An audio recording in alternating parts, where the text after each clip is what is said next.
Assalamualaikum warahmatullahi wabarakatuh. Bismillahirrahmanirrahim. Alhamdulillahirabbil alamin. La ilaha illallah wahdahu la syarikalah.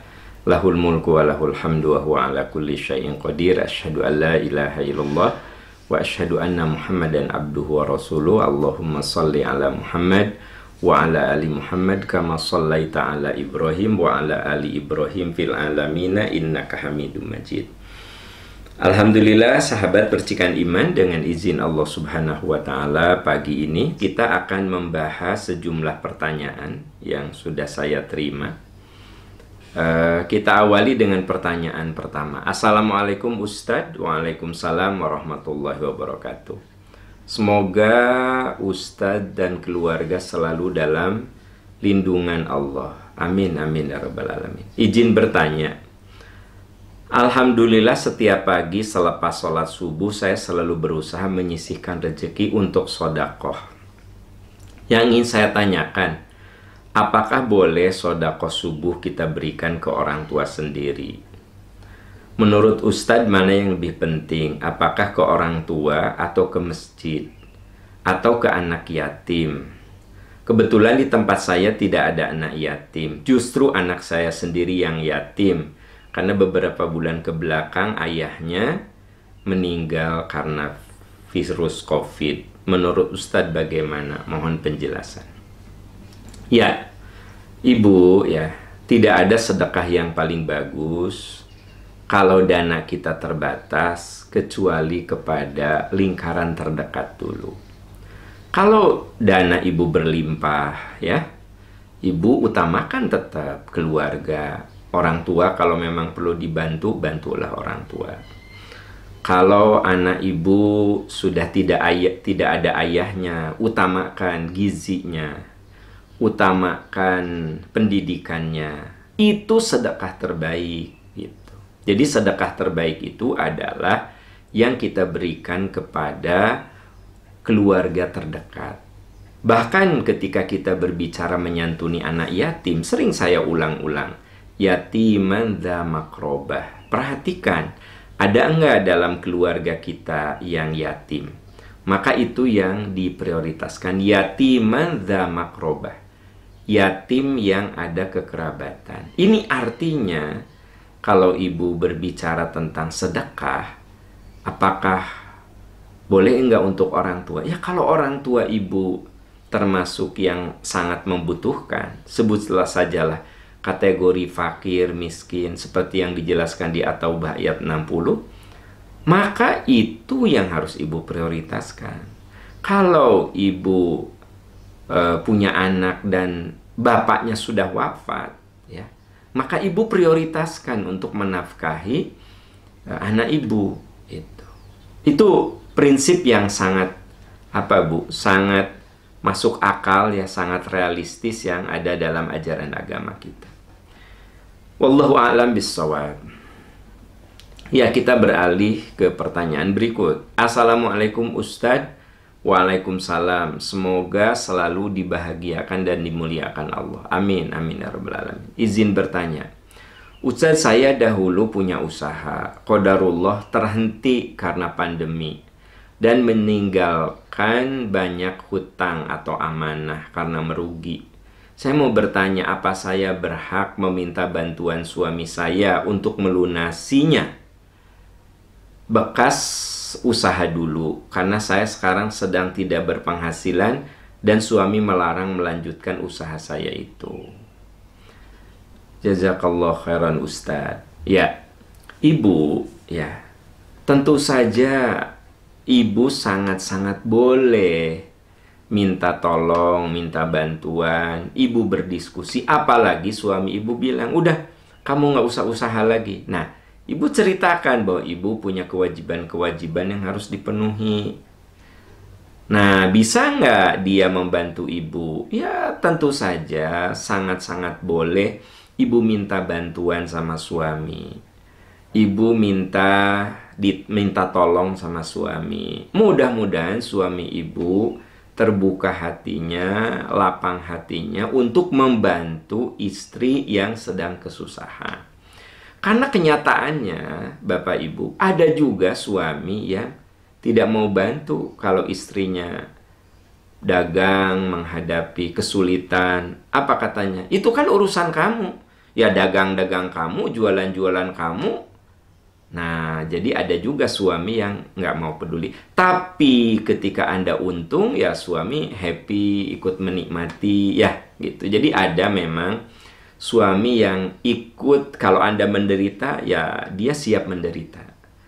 Kalau Anda terpuruk, dia siap terpuruk. Kalau Anda punya usaha, terus bangkrut, banyak hutang, dia siap membantu. Ada suami yang seperti itu. Tapi Anda harus siap mental. Sekiranya suami Anda bukan tipe begitu.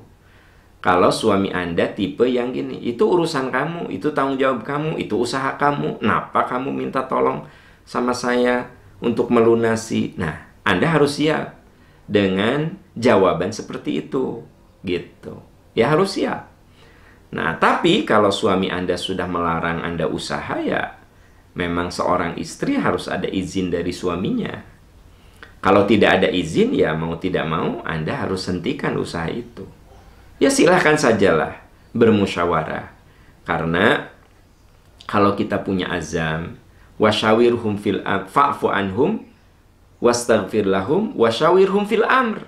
Ini rumus yang harus ada dalam rumah tangga kalau ingin sehat. Fa'fu anhum, maafkan. Wastaghfir lahum, doakan. Wasyawirhum fil amr, musyawarahkan. Itu prinsip dalam berumah tangga. Maafkan, doakan, musyawarahkan. Kenapa Allah menyebut fa'fu anhu, maafkan? Karena suami bisa salah, istri juga bisa salah. Kita manusia, peluang untuk salah itu ada. Maka dalam rumah tangga, rumus pertama, memaafkan. Rumus yang kedua, wastagfir lahum, mendoakan yang baik-baik. Rumus yang ketiga, wasyawirhum fil amr, silahkan musyawarahkan, bicarakan, diskusikan, cari solusi terbaiknya. Itu 3 rumus dalam rumah tangga. Maafkan, doakan yang baik-baik, musyawarahkan. Insya Allah semua bisa terselesaikan dengan baik. Saya merenung kenapa ya yang pertama itu maafkan. Sebab kalau masih ada jiwa dendam, jiwa marah pada suami atau istri, musyawarah nggak akan jalan. Kapan musyawarah itu berjalan dengan baik? Kapan pembicaraan itu menemukan titik temu? Kapan?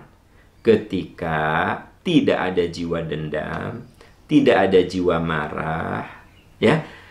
Yang dominan adalah jiwa maaf, yang dominan adalah ingin yang terbaik untuk pasangannya, karenanya dia berdoa yang baik-baik. Musyawarah, insya Allah pasti ada titik temu. Ada orang yang cerita, Pak Am, saya tuh kalau musyawarah sama istri ya, kok ujungnya berantem, ujungnya berantem. Ya saya bilang karena hati Anda dan istri Anda belum bersih. Jadi musyawarah itu harus modalnya hati yang bersih. Karena itu dalam surat Ali Imran disebut bukan musyawarah dulu, tapi apa? Fa'fu anhum.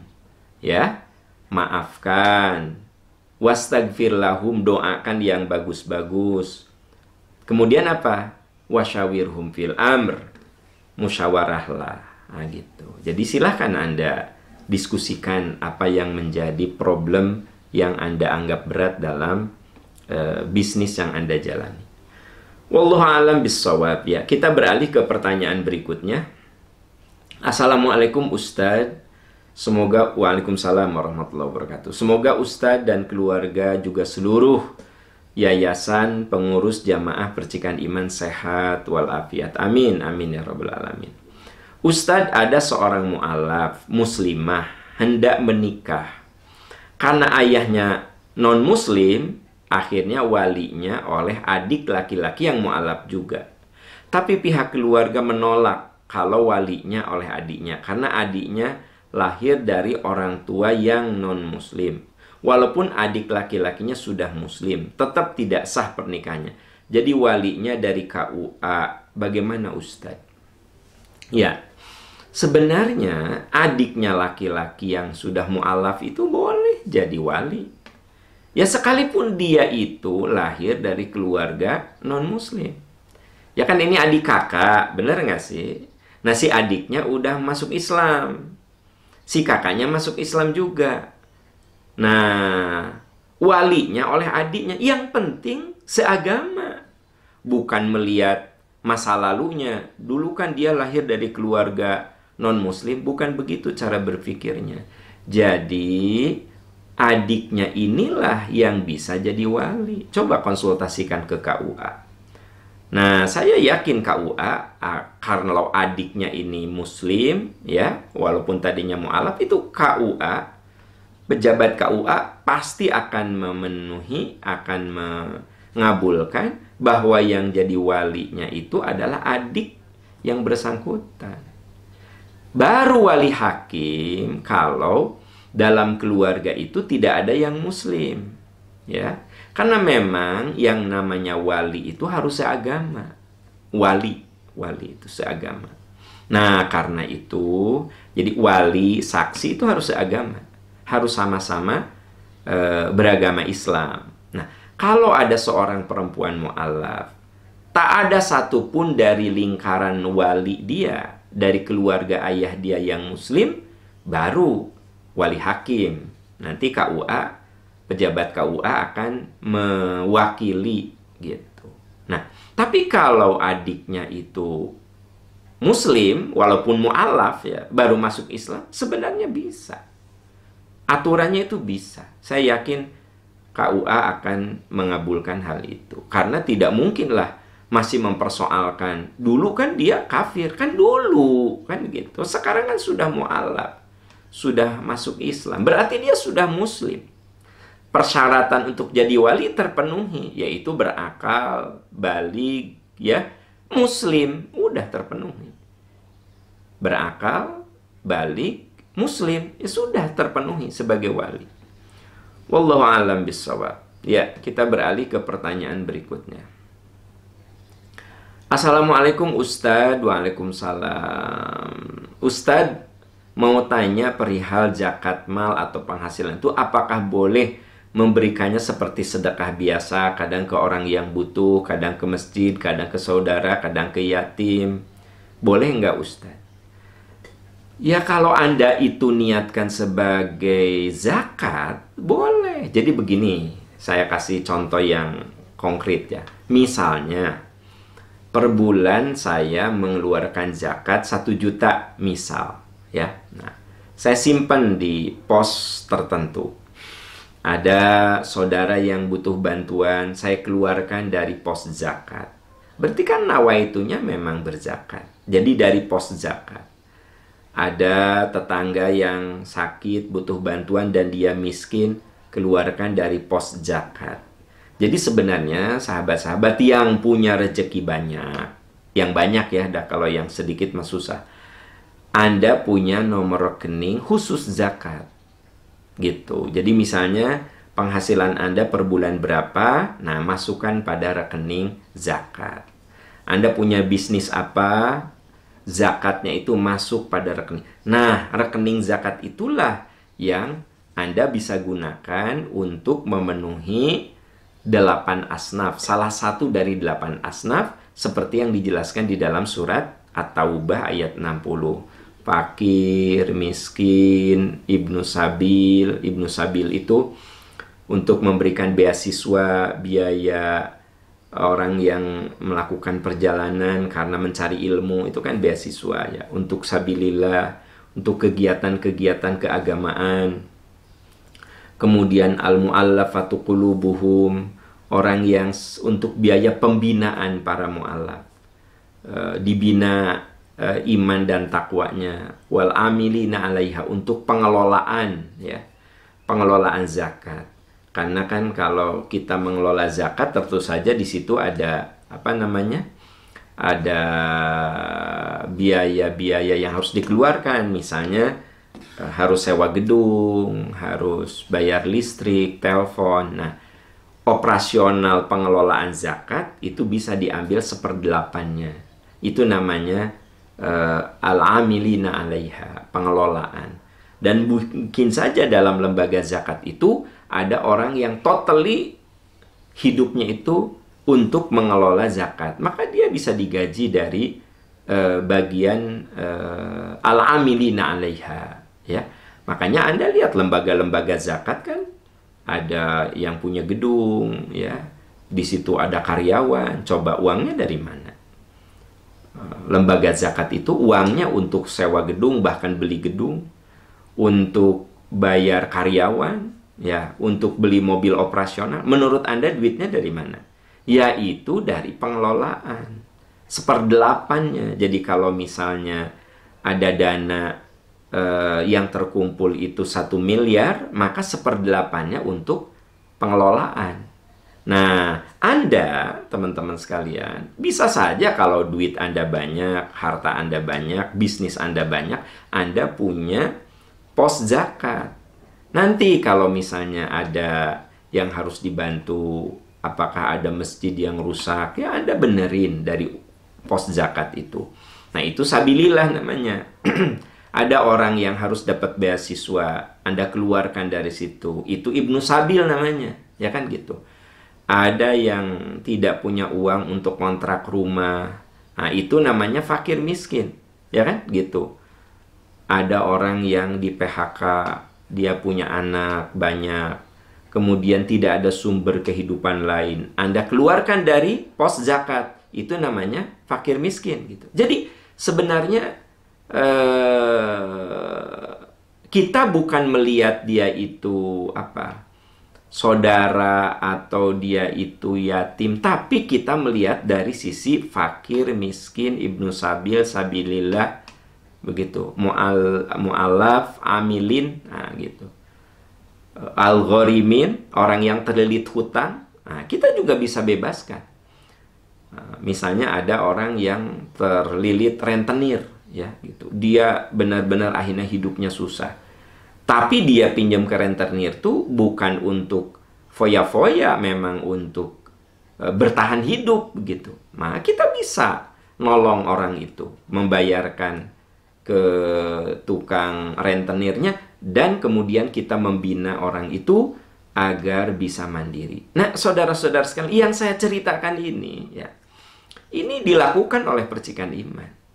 Oleh kami itu dilakukan dari titipan zakat, infak, sedekah itu, ada yang membebaskan gorimin.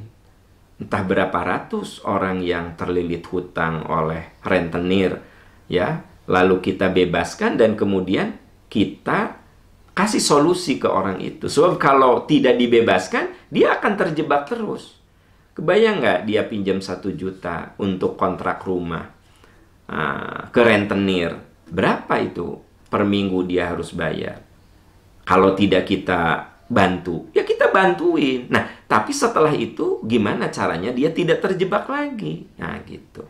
Jadi pokoknya zakat, infak, sedekah yang teman-teman titipkan, ya, itu kita kelola dengan baik untuk supaya bisa meringankan saudara-saudara kita, gitu. Nah, sekarang kondisi ada musibah di daerah tertentu, di Malang misalnya. Itu ada tim kita dari Percikan Iman yang ke sana melihat apa sih kebutuhan pokok. Jadi kita ini kalau ngirim tidak ujug-ujug refleks langsung beras, langsung mie, bukan. Kita cek dulu kebutuhannya apa. Oh, ternyata mie sudah ada, beras sudah ada. Yang dibutuhkan itu misalnya air bersih, ya kita siapkan air bersih. Nah gitu loh. Jadi kita ini kalau ngasih bantuan sesuai yang ada kebutuhannya di lapangan, teman-teman sekalian, ya.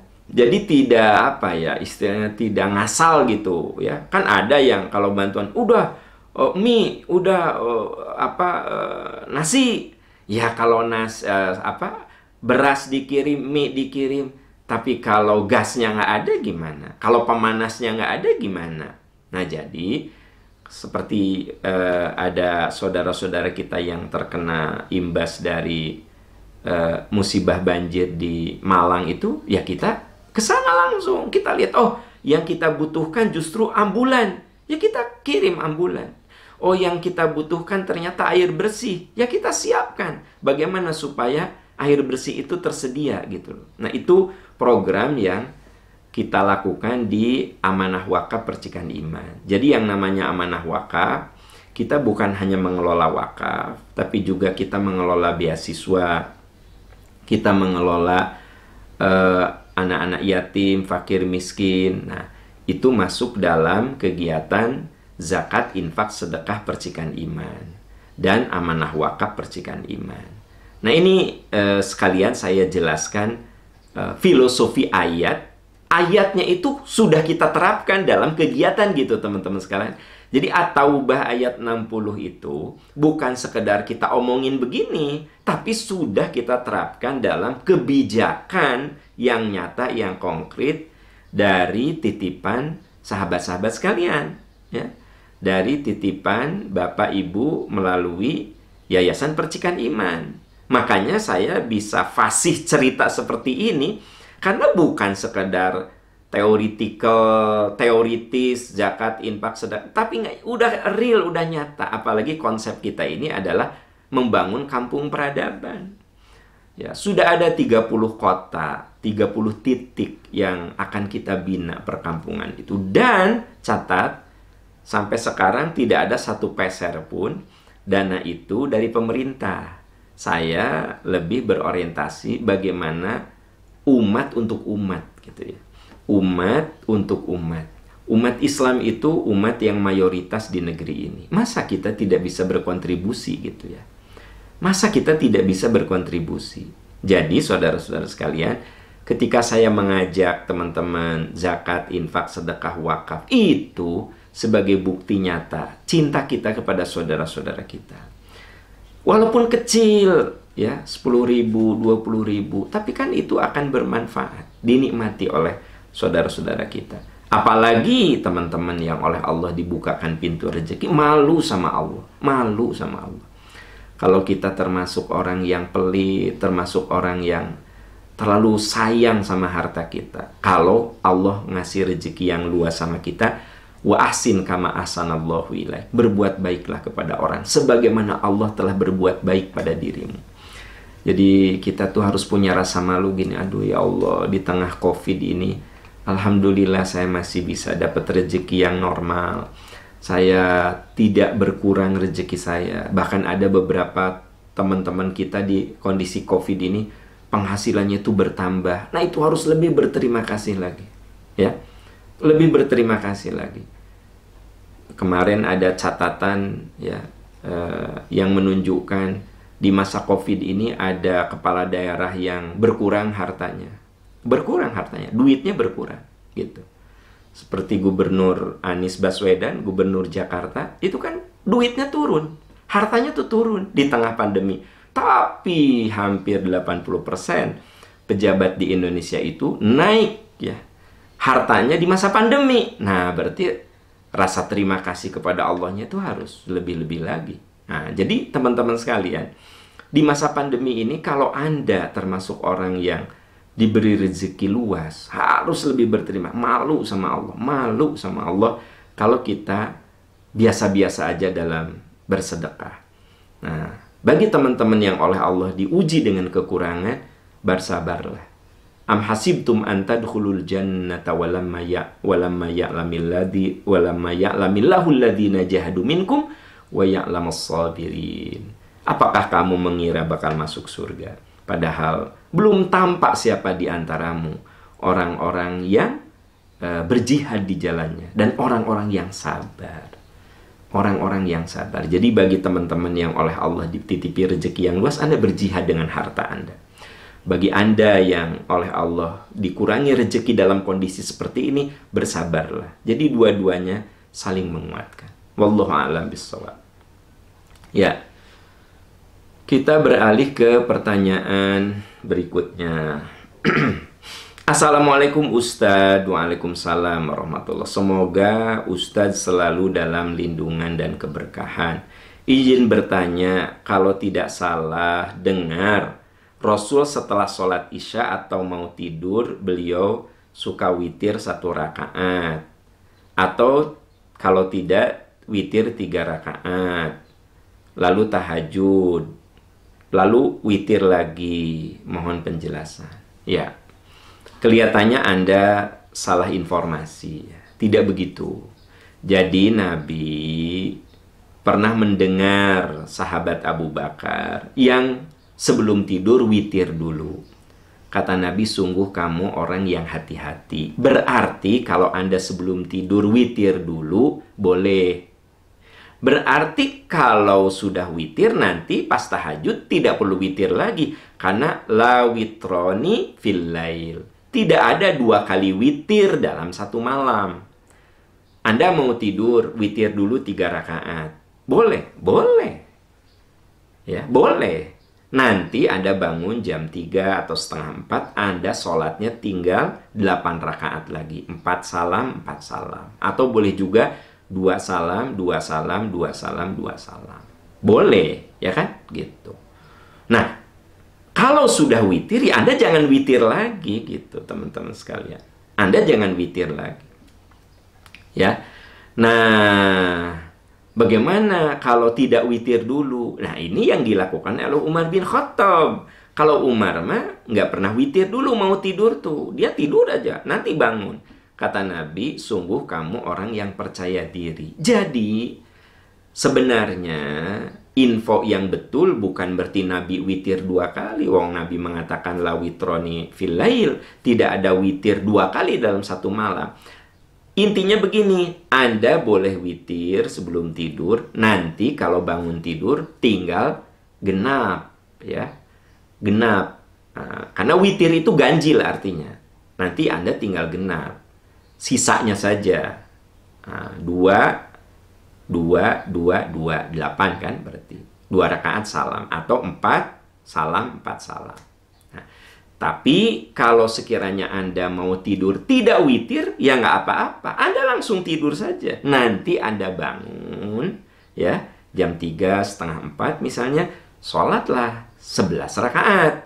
4 salam, 4 salam, 3 salam. Nah, 3-nya ini witir. Jadi kalau tahajudnya dibarengin, disatuin, maka witirnya disimpan di ujung gitu. Nah, caranya boleh 2, 2, 2, 2, terus witir 3 di ujungnya. Kalau Anda melakukan itu semuanya langsung di waktu pagi, di jam 3-an atau setengah 4. Memang sekarang ini kalau kita bangun jam setengah 4, mepet sekali karena subuhnya sekarang jam 4. Ya. Nah, nanti ada saat subuh itu jam setengah 5. Maka Anda bangun setengah 4, leluasa ada waktu 1 jam. Jadi sekarang ini ya bangunnya harus jam 3 kalau ingin agak leluasa melaksanakan sholat tahajud. Jam 3 sudah bangun. Karena sholat subuhnya sekarang jam 4 lewat sedikit. Oke, itu jawaban saya. Wallahu a'lam bissawab. Wallahu a'lam bissawab. Ya, kita beralih ke pertanyaan berikutnya.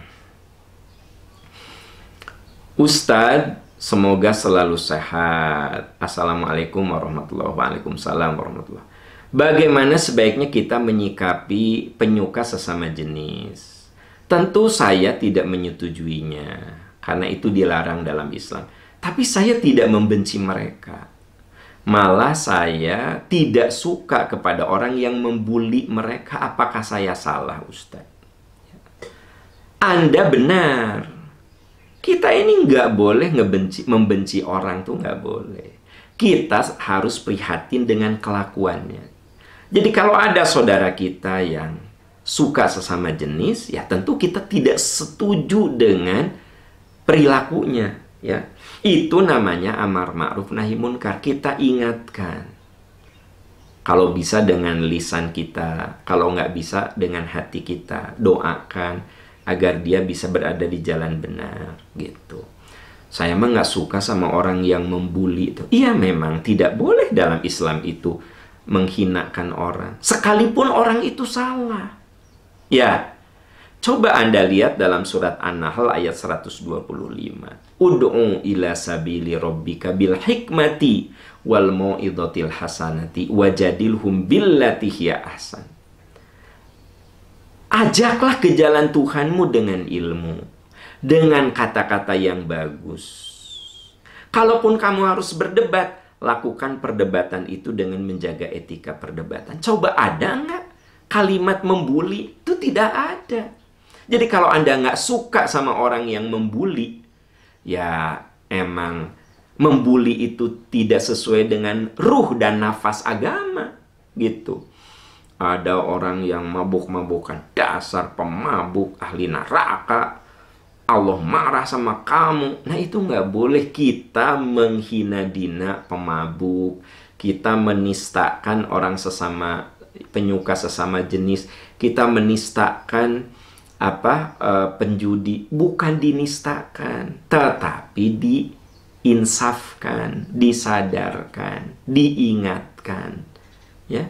Nah jadi teman-teman sekalian, tolong garis bawahi. Wa ma arsalnaka illa rahmatan lil alamin. Kami tidak mengutus engkau Muhammad kecuali kamu itu penebar kasih sayang, rahmat. Makanya kalau kita berdakwah, dakwahlah dengan penuh kasih sayang. Jangan menghinakan, menistakan gitu. Jangan memvonis, ya. Kamu ini sesat, kamu ini masuk neraka. Bagaimana kamu akan mencium baunya surga kalau kelakuan kamu begini, begini, begini. Jadi seolah-olah surga itu milik dia. Seolah-olah diterima atau tidak itu kuasa dia. Ya kita bilang inilah yang dicontohkan oleh Rasulullah. Semoga Allah mengampuni kekeliruan kita. Dan mari kita belajar supaya ibadah kita benar. Itu kan lebih enak didengarnya daripada apa? Sholatnya kayak begitu, takbirnya kayak gitu, diterima nggak sama Allah? Nggak akan diterima itu. Wah, dia memvonis seolah tidak akan diterima oleh Allah. Ya kan nerima dan tidak mah kumaha Allah, gimana Allah kan? Gitu. Misalnya orang bacaan sholatnya salah, orang takbirnya salah, ya benerin aja, lurusin aja. Yang benar itu begini, gitu. Terus yang kemarin-kemarin gimana ya? Kita jawab, itu mah wilayah Allah. Kalau kita melakukannya karena tidak paham, insya Allah Allah mengampuni. Allah Maha Pemaaf. Sekarang kita perbaiki saja. Nah, itu kan lebih enak. Tidak ada membuli. Ustadz, jadi sholat saya yang dulu gimana? Nah itu tidak akan diterima. Percuma itu. Anda usia berapa sekarang? 40. Jadi selama 40 tahun sejak balik, ini gimana ibadah Anda? Gimana? Nah, gitu kan. Jadi seolah-olah dia itu memang penentu masuk surga. Ya, teman-teman sekalian. Sekali lagi, nggak boleh memaki, nggak boleh menghina. Berdakwah itu mengajak, bukan mengejek. Catat kalimat saya. Dakwah itu mengajak, bukan mengejek, bukan membuli, bukan sok pintar, sok hebat, tapi wa ma arsalnaka illa rahmatan lil alamin. Tebarlah dakwah itu dengan penuh kasih sayang, dengan penuh cinta kasih. Bapak Ibu yang Allah muliakan, pernah ada orang yang pipis di ujung masjid. Kebayang nggak sama Anda? Tiba-tiba ada ja'a A'rabiyun pabala fil masjid. Ada seorang Arab gunung datang pipis aja di ujung masjid. Sahabat mau memukulinya. Nah, kata Nabi, biarkan sampai dia selesai pipisnya. Gitu. Rahmah, cinta. Biarkan sampai dia selesai. Selesai beres, dia buang air kecil. Lalu Nabi menyuruh sahabat yang lain untuk membawa seember air. Coba ambil seember air. Tumpahkan, tuangkan pada bekas kencing dia. Dituangkan. Ya, lalu Nabi mengatakan, wahai saudaraku, ini masjid. Ya. Nabi wajahnya dengan penuh keramahan. Ini masjid. Nah, mungkin kamu belum tahu kalau di masjid itu nggak boleh pipis. Masjid itu harus bersih. Masjid itu tempat ibadah. Ya, untuk anak-anakku sekalian, adik-adikku sekalian, mungkin Anda nggak kebayang kok pipis di masjid. Zaman dulu masjid itu pasir, nggak kayak sekarang. Jangan dibayangkan kayak sekarang. Jadi dikasih tanda gitu ya, lalu itu masjid udah pasir. Jadi si orang itu datang karena nggak ngerti, pipis aja di ujung masjid kan gitu, yang kira-kira agak jauh dari orang-orang gitu. Nah, saat itu orang ada yang mau memukulnya, ada yang mau menjambaknya. Kata Nabi, jangan, biarkan. Selesaikan dulu dia pipis. Baru setelah itu Nabi memberitahu. Dan wajah Nabi itu tidak ada kebencian, tidak ada kemarahan. Penuh kasih sayang. Dan Nabi tunjukkan bagaimana cara membersihkan air kencing. Itu caranya apa? Kata Nabi, ambil seember air, cucurkan. Ini saudara-saudara sekalian. Jadi saya juga sependapat dengan Anda. Seringkali saya suka ada kalimat-kalimat yang membuli gitu. Dakwah tapi menghinakan. Ya. Menghinakan para penyuka sesama jenis gitu. Boleh jadi merekanya juga pengen bener gitu. Ya doakan, kasih tahu, ingatkan gitu. Ya, itu dakwah. Dakwah itu mengajak, bukan mengejek. Ya, dakwah itu harus disampaikan dengan penuh kasih sayang, dengan penuh cinta. Sama-sama kita ingin dapat ridho Allah, gitu. Sadarilah semua orang pernah salah dan kita pun pernah salah. Semua orang pernah keliru dan kita pun pernah keliru. Jadi ketika kita mengajak orang lain dengan sebuah kesadaran, aku juga pasti punya kesalahan, punya kekurangan, ya, punya keterbatasan. Tapi di tengah ini yuk kita bareng-bareng aja perbaiki diri. Nah, itu tugas kita dalam berdakwah, ya. Itu tugas kita dalam membangun sebuah peradaban. Ingat, kebaikan harus dibangun dengan cara yang baik. Kebenaran harus dibangun dengan cara yang benar. Tidak ada dalam Islam kebenaran dilakukan dengan cara yang salah. Tidak ada. Harus dengan cara yang benar juga. Rumus bahwa ada yang disebut dengan kebaikan, saya mencuri demi kebaikan, nggak ada. Mencuri tetap mencuri, ya, tidak boleh. Dalam Islam itu begitu tegas, clear, ya. Yang benar itu harus dengan cara yang benar. Dakwah itu sebuah kebenaran. Lakukan dengan cara yang benar. Allah tidak suka pada orang-orang sombong, orang-orang takabur, yang merasa diri. Wala tuzakku anfusakum. Kamu jangan merasa dirimu suci. Jangan merasa dirimu paling benar. Jangan merasa surga itu ada di genggamanmu. Ya. Nah, walaupun sekarang ini kan ada ceramah-ceramah yang pokoknya orang lain teh ahli surga, we. Dia yang bakal masuk surga mah. Sholatnya keliru, nggak akan diterima oleh Allah. Bagaimana Allah menerima sholat Anda? Wong sholatnya juga salah. Salah itu, nggak akan masuk surga. Nah, gitu. Padahal sholat itu tiangnya agama. Tiangnya aja rapuh, gimana Allah menerima? Nah, kan itu seolah hanya dia kan yang akan diterima ibadahnya oleh Allah. Nah itu teman-teman. Yuk kita perbaiki bareng-bareng. Perbaiki bareng-bareng. Ketika saya keliru, Anda ingatkan saya. Tunjukkan bahwa Aam, kamu keliru nih. Yang benar tuh begini. Nah, pasti saya senang sekali. Saya senang sekali. Nah, itu teman-teman sekalian, ya, wallahu a'lam bishawab. Kita beralih ke pertanyaan berikut. Assalamualaikum Ustadz, izin bertanya, apakah ASI kalau sudah kering masih boleh dibawa sholat? Ya. Ibu, ASI itu tidak najis, ya. Tidak najis. Mau kering mau basah, ASI itu tidak najis. Nah, ibu-ibu yang sedang memberikan ASI, sangat mungkin ASI itu masih nempel di pakaiannya, ya gitu. Atau ketika ibu sholat karena ASI-nya banyak sampai ada yang menetes, nggak usah khawatir. ASI itu bukan najis. ASI itu bukan najis, ya. Jadi tidak perlu khawatir apakah ASI-nya kering atau tidak kering, basah. Pokoknya ASI itu tidak najis, ya. Wallahu a'lam bishawab. Ya, kita beralih ke pertanyaan berikut. Assalamualaikum Ustadz. Waalaikumsalam warahmatullah. Semoga Ustadz selalu sehat dan husnul khotimah. Amin ya rabbal alamin. Izin bertanya tentang fenomena ibu kandung yang dititipkan di panti jompo dengan alasan ekonomi dan karakternya tidak akur dengan anak mantu. Bagaimana Islam mengajarkan hal seperti ini? Ya, Bapak Ibu, pertama, sekali lagi ya, kita ini nggak boleh memvonis. Kita tahu bersama, berbuat baik sama orang tua itu amalan soleh terbaik. Itu mah udah kita sepakati. Kita sepakati itu. Bahwa berbakti kepada orang tua itu adalah pesan universal semua agama. Makanya Anda bisa lihat, ketika berbicara kebaikan kepada orang tua, kewajibannya itu menggunakan kata insan, bukan kata-kata ya ayyuhalladzina amanu. Wa wassoinal insana, insan.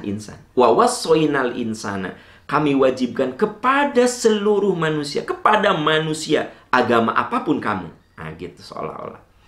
Beda lagi saum, ya ayyuhalladzina amanu kutiba alaikumusiyam. Ya ayyuhalladzina amanu idza nudiya lis-shalah. Kalau kamu dipanggil untuk sholat, ya ayyuhalladzina amanu gitu. Tapi kalau berbuat baik sama orang tua, tidak ya ayyuhalladzina amanu. Insan berarti bakti kepada orang tua itu pesan seluruh agama dan kemanusiaan. Agama apapun di muka bumi ini pasti menyuruh anak berbuat baik kepada orang tua. Itu kita sepakati sampai di situ, ya. Nah, lalu bagaimana ada anak yang menitipkan orang tua ke panti jompo? Ya kita nggak boleh memvonis. Kita harus mendengar dulu kenapa gitu. Kejadian kemarin ya, setelah saya nonton di TV, alasan anak itu karena memang anak-anaknya ini sedang dalam kondisi tidak mampu, tidak bisa menghidupi ibunya, boro-boro menghidupi ibunya, menghidupi dirinya mereka sendiri juga berat.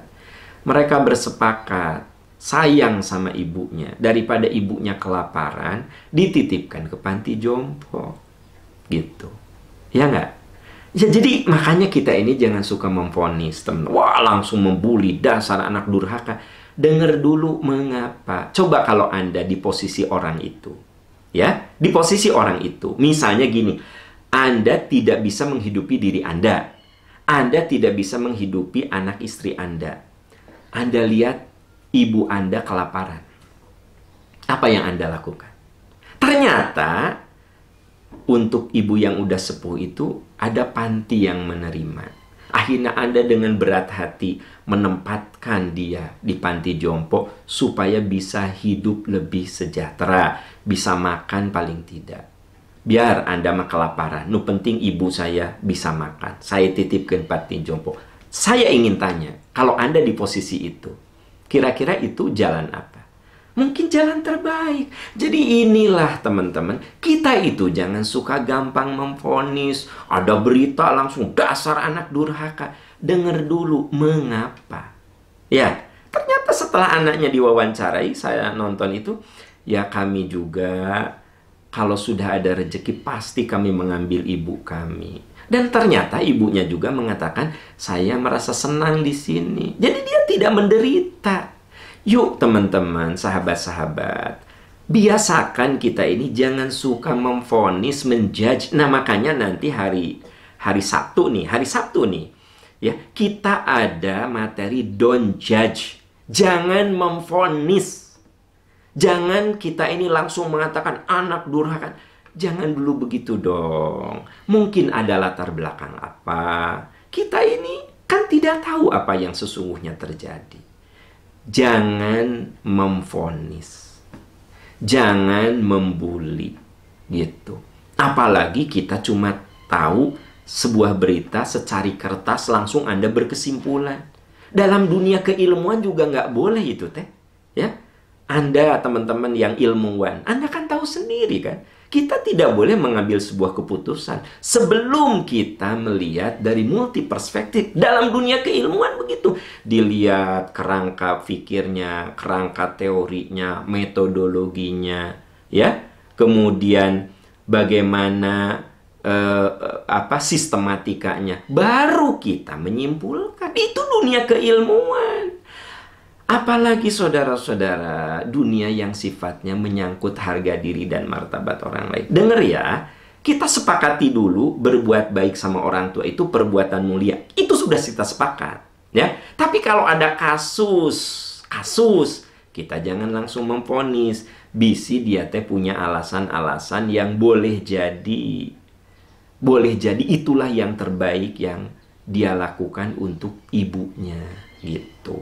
Ya, yuk kita ini jangan memvonis. Belajar nanti hari Sabtu lah. Belajar, kita bareng-bareng belajar hari Sabtu malam di kajian Al-Hikmah, don't judge. Jangan memvonis. Nah, nanti kita akan bahas hari Sabtu malam ya, jam 19.30. Materi ini bisa teman-teman ikuti supaya kita menjadi orang yang lebih bijak menyikapi berita, menyikapi keadaan ya, menyikapi informasi. Kita lebih bijaksana dan kita ini menjadi orang yang tidak menjadi orang yang sok suci, sok hebat, sok pintar ya, sok soleh, sok takwa, sok ahli pengajian, supaya kita tidak masuk dalam wilayah itu ya. Wallahu a'lam bishawab. Oke, saudara-saudaraku sekalian, itu yang bisa saya sampaikan. Jazakumullahu khairan katsira untuk sahabat-sahabat yang sudah berinfak, berwakaf, menitipkan rezekinya ke Yayasan Percikan Iman. Dan jazakumullah pada teman-teman yang kemarin sudah berkontribusi untuk meringankan beban saudara-saudara kita yang kena musibah. Saya ucapkan jazakumullahu khairan katsira teman-teman yang sudah berkontribusi untuk kegiatan dakwah di khususnya melalui Yayasan Percikan Iman. Dan saya ucapkan jazakumullahu khairan katsira. Hanya Allah yang bisa membalas segala kebaikan sahabat-sahabat, sehingga masjid yang kita cita-citakan melalui amanah wakaf, alhamdulillah sudah semakin nampak sekali bentuknya. Dengan kontribusi sahabat-sahabat, semuanya saling menguatkan. Insya Allah masjid ini akan selesai sesuai yang kita rencanakan. Demikian sahabat tercinta, subhanaka Allahumma wa bihamdika asyhadu an la ilaha illa anta astaghfiruka wa atubu ilaik walhamdulillahi rabbil alamin. Wassalamualaikum warahmatullahi wabarakatuh.